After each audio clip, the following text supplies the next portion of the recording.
Hi, welcome back. Now let's take a look at a mock impeachment of George Bush that happened in front of the Chicago Art Institute on December 10th, which is also International Human Rights Day. Hear ye, hear ye. In the court of Street Theater, we will hear the case, the people versus the Bush chain gang.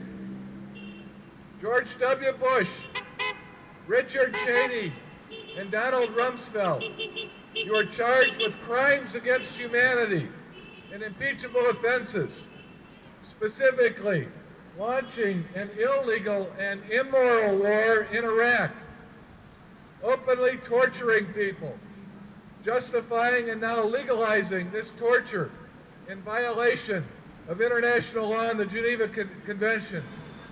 This trial is brought today on the International Day for Human Rights. I call on all citizens of the world present here today to step forward, to act together as jurors, to weigh the evidence and render a verdict. Please join us. The prosecutors will state the charges. Detainees from the torture chambers run by the U.S. government will make accusations. Anyone here today who wishes to testify against the Bush chain gang is welcome to do so. Your Honor, I'm here on behalf of the American people and the citizens of the world. I'd like to begin by charging George Walker Bush. Mr. Bush, could you please step forward? We are charging you with conspiracy to defraud Congress and the American public by manipulating intelligence and lying about the urgent need to start a preemptive war against Iraq. We have evidence that you presented false evidence about Iraq having weapons of mass destruction to the UN Security Council, Congress, and the American people without disclosing that the CIA doubted that the evidence was authentic. How does the defendant plead to the first charge? My client pleads ignorant. Innocent. Perhaps both? Perhaps both. You'll see it's a problem. Your Honor, we're charging Richard Dick Cheney with conspiracy to defraud Congress and the American public by manipulating intelligence and lying about the urgent need to start a preemptive war against Iraq. We forgot. How does the defendant plead to the first charge? Your Honor, my client has shot a lawyer in the face before, so I am going to be pleading not guilty in his behalf. Thank you. We, the American public, are charging Donald Rumsfeld with conspiracy to defraud Congress and the American public.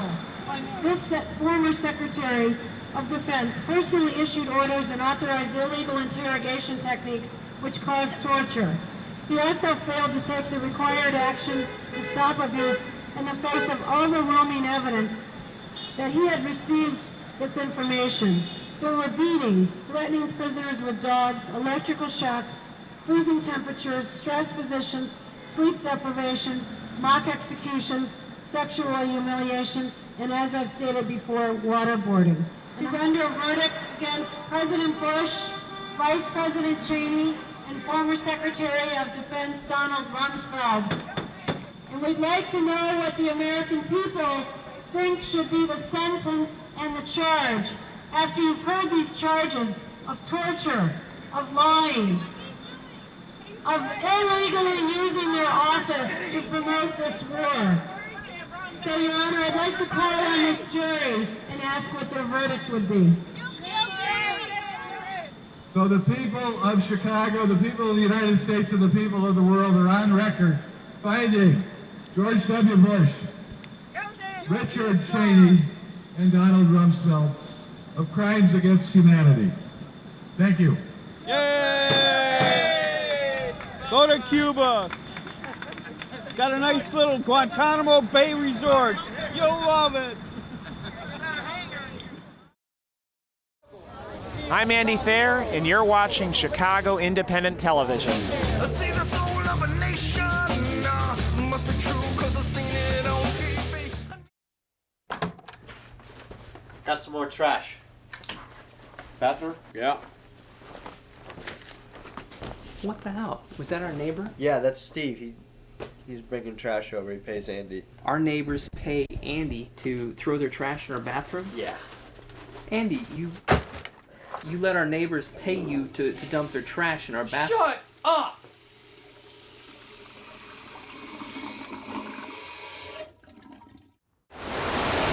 Welcome back. Now let's check in with Latoyia Kimbrough. As battalion chief for Junior ROTC, Latoyia was interested in the military, but against the war in Iraq. She was recruited night and day to join the war, but through a teacher, found an alternative. Let's check it out.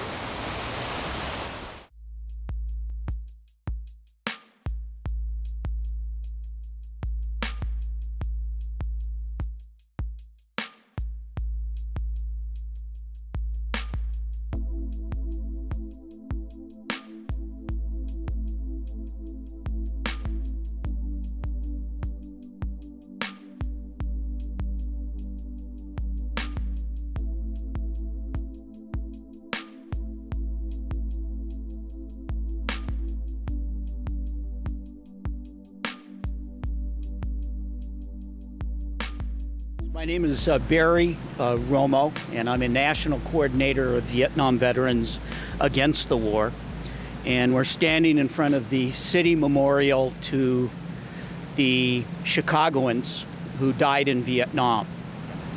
My name is Jackson Potter. I'm a Chicago public school teacher at Englewood High School, and that's how I know Latoyia. I was her debate coach. And standing in front of this memorial is pretty significant because, again, the U.S. is embroiled in an unjust war, interfering with the sovereignty of independent peoples and killing and oppressing them. So I think, it's apt that we're here today to talk about how history is repeating itself and what we need to do to stop it. My name is Latoyia Kimbrough, and I was a product of the Chicago Public Schools. Currently, I am in college. I go to North Central College in Naperville. I met Mr. Potter through the school. He was my debate coach, as he said, and he has turned into kind of like a mentor for me. And I ran across Barry in his class one day. Mr. Potter thought it was very necessary for me to go and come and hear Barry speak about his experience in war and why it's not a good idea for me to go, because I was interested in joining the Navy, and Mr. Potter was totally against that. So that's how I ran across Barry. He was speaking one day in Mr. Potter's class. I was the head of Junior ROTC. I was the battalion commander, and I loved it. I loved everything about the military. Like, the uniform was appealing, and I don't know, I just felt like I would have a place in helping America. I just got that the military was good, and they brought in the Navy recruiters and told me that it was a good opportunity for me to go. I didn't really hear the negative aspects until I met Barry and listening to Mr. Potter. They're kind of mad about Mr. Potter getting me a scholarship. I got a $2,000 scholarship. It was the opt-out, Free the Children scholarship. And they were kind of upset that he got me the scholarship. So I guess to get back at him, when I came to speak at the college, at this high school, to the students about my college experience and how I'm so glad that I went to college and not the military, they kind of were yelling out, Mr. Potter can get them money. He got you money, right? He can get everybody money. And they're kind of upset about it. Well, I've been going into high schools for 36 years and basically just telling my story about what the military is about. And I couldn't wait to enlist like Latoyia, and unfortunately there wasn't someone like me to come talk to me and say, you need to have the truth. Latoyia is a smart cookie, so I mean, I think between Jackson and her, I wouldn't have been necessary for you particularly, but I think with a lot of other people, especially men, I think it's important for veterans to come and tell their practical experience. Like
What I tell students too is there's moral considerations. You got 1,800 people getting tortured every month in Iraq. 100 people a day dying in June, 300 garbage workers dead. And this is because of what we've done. We've totally destabilized their country. And the way the media makes it sound, or these recruiters make it sound, is that the sectarian violence is because they hate America. But no, it was our intervention, the privations we have imposed on that population, the brutal tactics we've used in trying to interrogate that have sparked the flames that are now erupting in Iraq. And students need to know that it's a political decision, it's a moral decision, and they have to think through those choices before getting themselves involved in all that mess.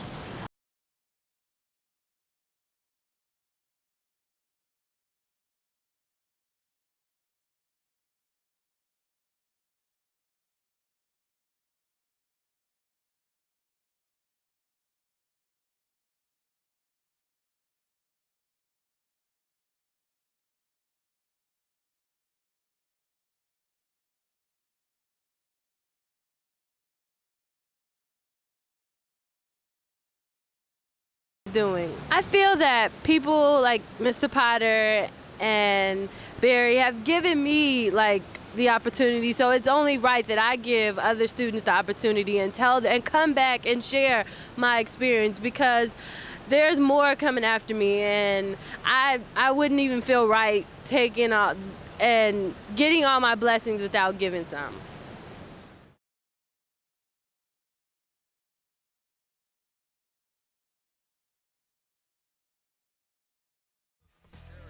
You've been watching Chicago Independent Television, a project of the Chicago Independent Media Center Video Collective. The Independent Media Center is a growing worldwide network of media producers, journalists, citizens, and activists, working to put the media in the hands of everyday people and away from corporate and commercial interests. To learn more, visit our website at chicago.indiemedia.org. There you can find out about upcoming Chicago area events and how to get involved in making your own media, including how to help make this very TV show. Thanks for watching. See you next time.